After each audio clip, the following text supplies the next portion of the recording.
Hello, everyone. Welcome. I'm Joel Simon. I'm the founding director of the Journalism Protection Initiative at the Craig Newmark Graduate School of Journalism in New York City. And this is Betsy Reed. Betsy is the editor of The Guardian US, and before assuming her current position in 2022, she served as editor-in-chief of the Intercept, and the Intercept focuses on national security reporting. And Betsy, thank you so much for traveling to Perugia and being with us and sharing your perspective. It's wonderful to be here. Okay, so we're going to talk about covering Donald Trump. That's the issue of the day. But before we get started, let's talk briefly about The Guardian. So I think it's fair to say that everyone in this room is familiar with The Guardian. Many people here read it, but they may not be familiar with the structure of The Guardian and also how The Guardian US kind of relates to the mothership. So I wonder if you could take us through a little Guardian 101. Sure. So actually, when I started at The Guardian in 2022, it was celebrating its 200th anniversary, founded in Manchester, England back then, and has since evolved into a global news organization that we have 3 main offices, one in London, one in Australia, and one in New York. We also have journalists all across the US. And in the US, we've been operating for over a dozen years. In the last few years, we've invested in an expansion. And we see it as our role in the US media landscape to cover America, both for Americans and for the rest of the world. So it's very important to us that the way we cover Trump is, addressing the issues that the rest of the world cares about. And is there anything in the particular structure of The Guardian that helps shape the way in which you approach coverage of Trump? We'll get to the specifics in a moment, but is there anything that's structurally different from The Guardian from others in the US media who are covering Trump at this time? I mean, I really think that our particular ownership structure has been an advantage, and we are owned by something called the Scott Trust, which is based in London, and it has, its critical mission is just to ensure that The Guardian exists in perpetuity and pursues its essential journalistic mission of serving the public and the public good. So that, and that is, an endowment that will support us if we, can't make ends meet financially.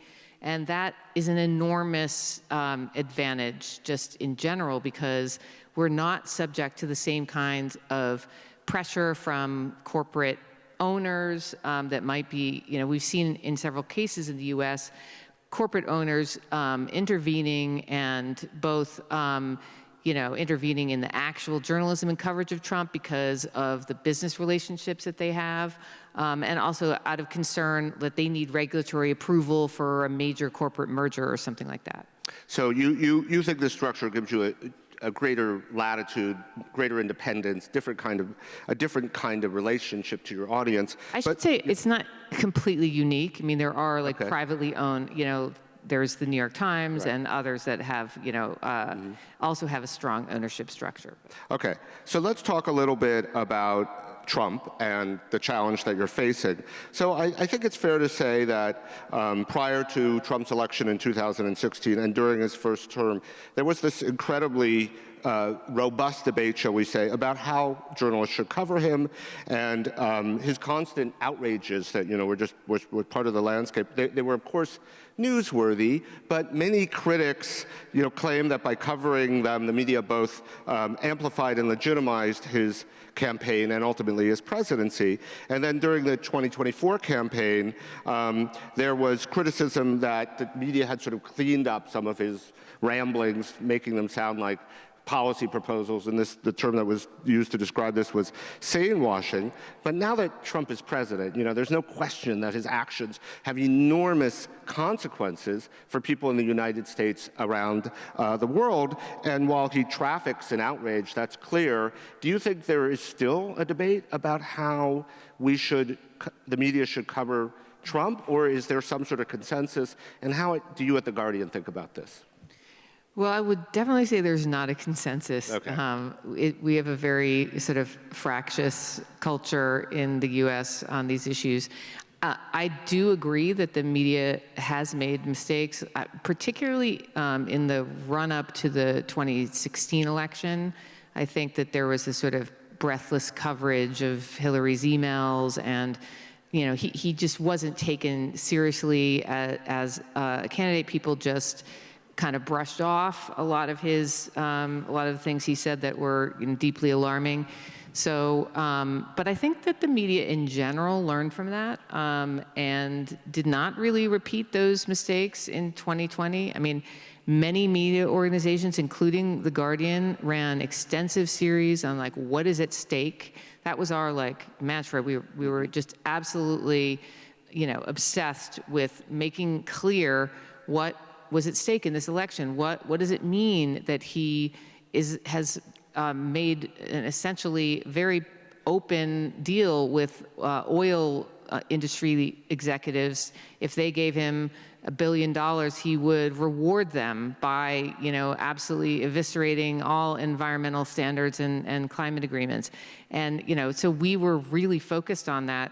But, it didn't translate to voters. I mean, I do think there were mistakes in the media also in not probably scrutinizing Biden enough and early enough, and his condition and readiness for the campaign. So that was also a 2024 mistake. Today, I think the challenge is that as Steve Bannon has articulated it, their strategy is what they call flood the zone. So it's just constant everyday barrage of attacks and new initiatives and executive orders. And, the challenge for journalists, especially a newsroom of our size, we have 120 people, maybe half of that are active reporters.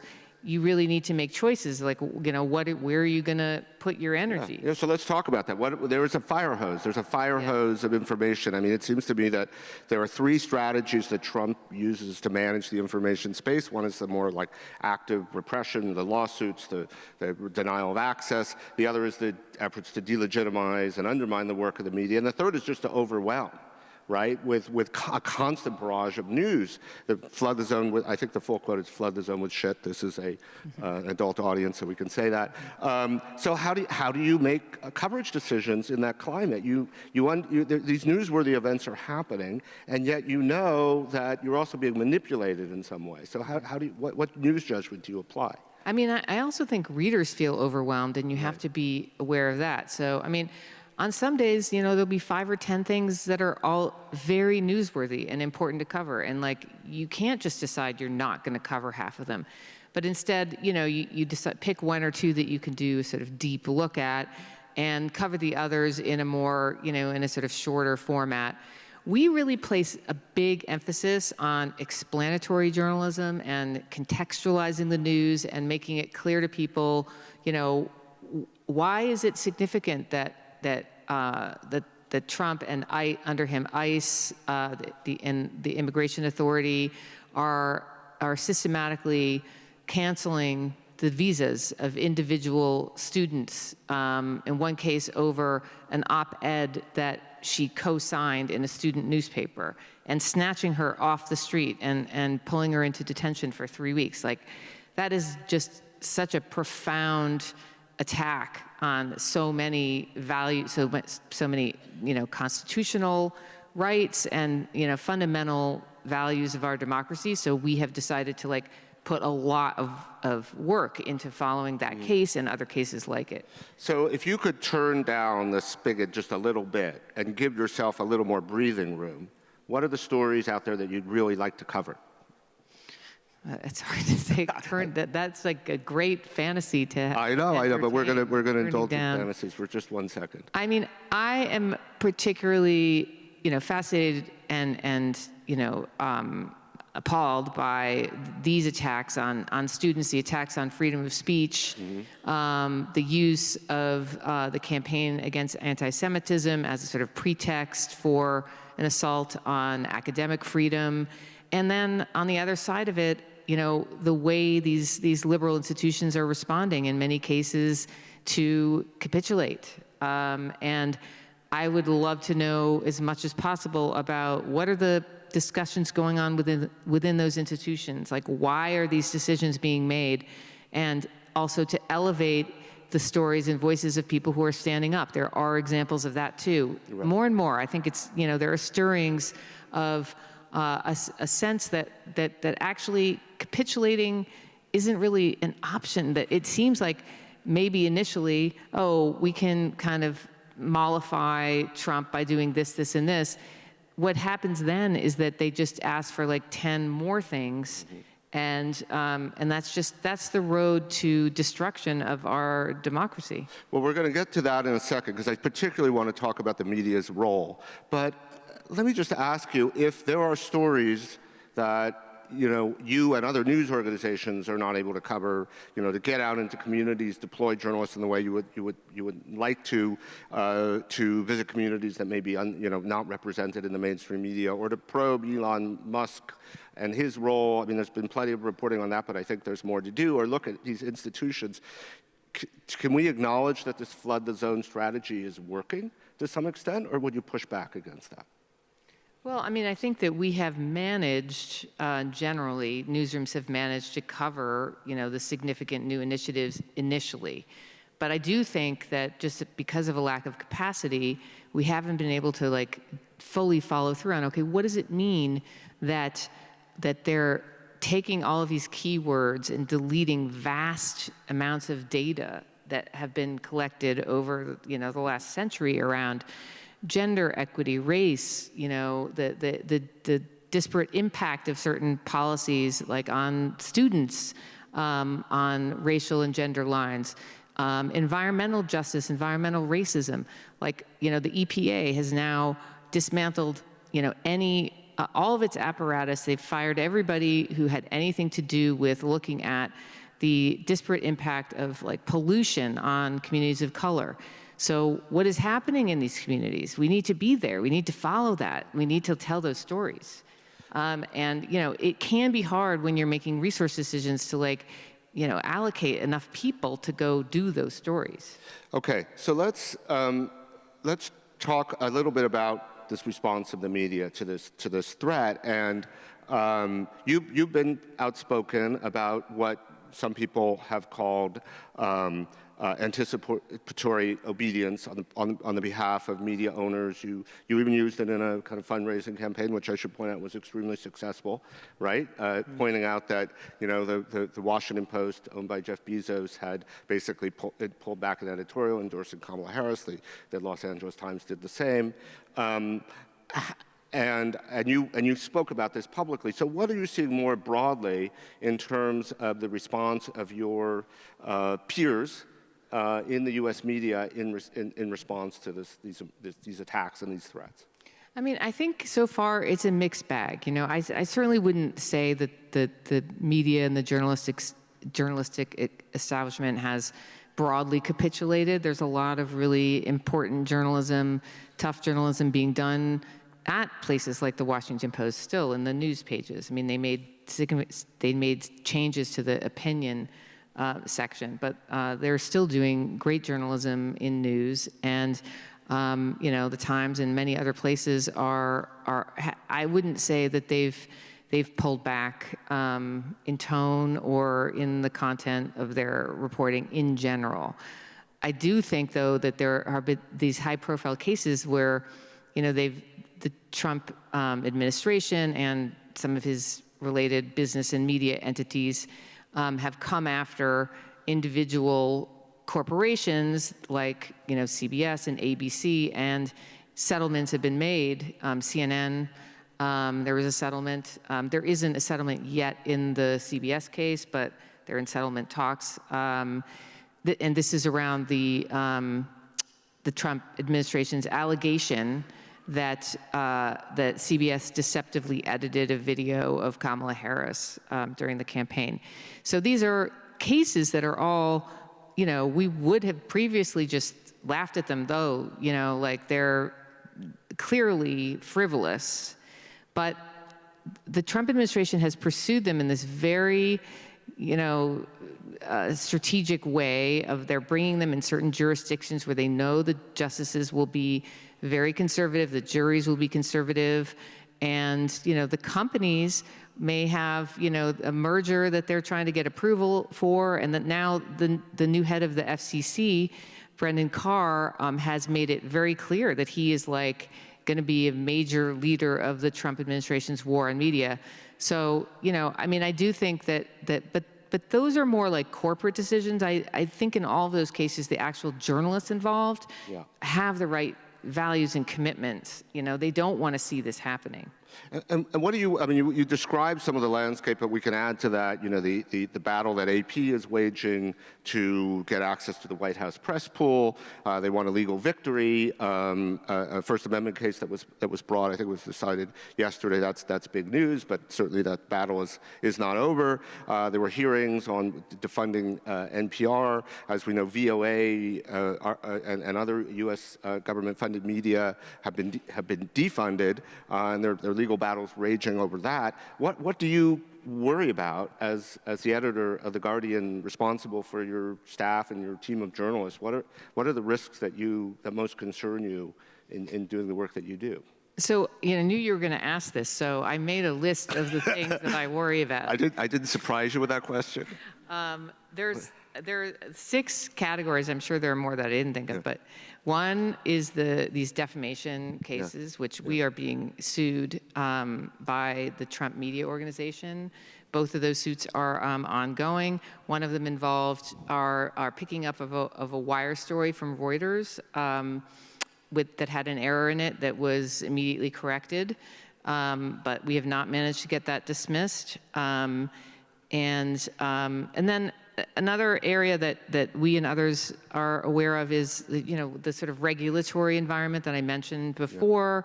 There are different ways that they can use various regulatory powers.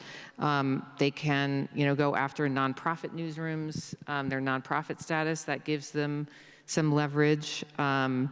They can use criminal law. They can use the Espionage Act to go after journalists for using confidential sources who are publishing stories that the administration doesn't like, who are basically whistleblowers, to try to uncover the whistleblowers.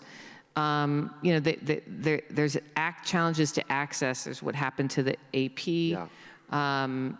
There's like a kind of way that they can just punish media organizations who publish stories they don't like by excluding them from other stories, excluding them from the places where news is being made, and also using FOIA, refusing to comply with Freedom of Information Act requests. Immigration status. Yeah, that's the one. So that is a significant concern. That is how they have been going after students on visas. There are journalists on visas, and that is something we haven't seen yet, but we are prepared that could happen. And I mean, The Guardian, you would have a much larger number of journalists who are in the U.S. on what are called I visas. So right, so they would be. That's a discretionary area, right? Different types of visas. Different types of visas. Yeah. But so I'm talking in my role as a director of the Journalism Protection Initiative with so many media organizations across the country, and they're really worried about this immigration issue. They're worried about the fact that, people who work with them, it's difficult for them to come to the U.S. People they employ who might not have citizenship status, it's harder for them to travel outside the U.S. They worry about being entering again. They're searching now. They just announced they're doing more and more searches of social media history. Yeah. So that's going to pick up, if people tweet out a story that they've written and it has a headline that's not favorable to the administration. I mean, that could serve as a flag. Are there steps you're taking to address that, or that you So we give different journalists different individual advice. Right. We have outside immigration counsel. Every time there's going to be international travel, we take a hard look at like this overall specific situation and try to give the best advice we can. We're not saying that people shouldn't travel at this point, writ large, but we just have to make careful judgments based on each case. Well, I mean, that's a long list you just gave. I mean, I have one more. You have one more, okay. I thought I'm afraid to hear This is the threat of sort of vigilante violence, yeah. and like the way that Trump and his rhetoric has just whipped up this fury around journalists and convinced people that journalists are, evil and lying, and it really, like, a lot of the MAGA base are like obsessed with journalism, and they write to me every day, and they, not that, that is in itself a threat, but I think it very easily is imaginable that one of those people could do something violent, and then we have to rely on, the law enforcement of this state, and we have, DOJ being run by, someone who said Bondi, and the media is a target. Right, and the FBI. Kash Patel, who has, a long-standing, we haven't even seen much yet out of Kash Patel. Yeah, he's said it's coming. And so I think we should believe him. Yeah. Did you ever, if you could pull back a second, is this surreal to find yourself in this position as the editor of a top U.S. newsroom, worrying about basic safety of your staff, worrying about threats to your ability to report the news freely? Is this something you ever imagined could be possible? It's definitely worse than anything I imagined could be possible. And I think that the way it's played out in academia has been even more extreme, and I am concerned now that, that they may turn to journalism media next, which has often happened in, autocratic or countries that are in the transition between democracy and autocracy. Yeah, I mean, I just wrote about this, and one of the data is really shocking, because what it suggests is that once a country begins a descent into autocracy, it's very difficult to reverse, much more difficult than people generally recognize. And also, one of the key characteristics of these sorts of, we kind of knew this, but according to the data, is, attacking media. So we are definitely part of the, attacks on media are part of the authoritarian playbook. But I want to use the few minutes we have left to talk about how media can come together to defend their rights and ultimately to defend democracy. And there's been some criticism that, the U.S. media, we talked about the kind of some of the frankly shameful capitulations that have occurred. Is there a kind of world in which the U.S. media institutions can come together and more effectively advocate and defend their rights? I think it's very important that they do. And we signed on to a letter of protest to the banning of AP from the White House pool, along with right-wing media organizations like Newsmax and Fox News. I do think that cross-ideological media alliances are important, to show that this is not just about liberal media. It is about the rights of all media to operate. And I think that we could see more of that. Journalists by our nature are competitive. We're very competitive with each other. And I don't think that's necessarily a bad thing, but I do think it's really important that when one organization is attacked, that others, don't sort of take advantage of that, but instead really back them up. And is there a specific thing what does that look like in practice? What types of, and is there a specific role for the Guardian in this effort to defend the essential rights that you see? I'm just thinking, hypothetically, there could be a situation where, if there's some sort of prior restraint placed on the publication of something in one publication, maybe a bunch of publications could get together and simultaneously publish it, like that sort of thing. We have to be creative. And, I think standing up and writing letters and just making public our our vision and our understanding of journalism and our commitment to speaking truth to power, even under intimidation, is really important. And you know, I don't, in some of these cases where there are defamation lawsuits, you know, it's hard to know exactly how other organizations can intervene there, but. Right. Well, I think what's clear is that this is a moment where journalism has a critical role to play in informing the public and in preserving democracy, that we have to model to the American public the very best of journalism and convince them that this has value in terms of their own lives and the decisions that they'll have to make and the political activity that they're engaged with.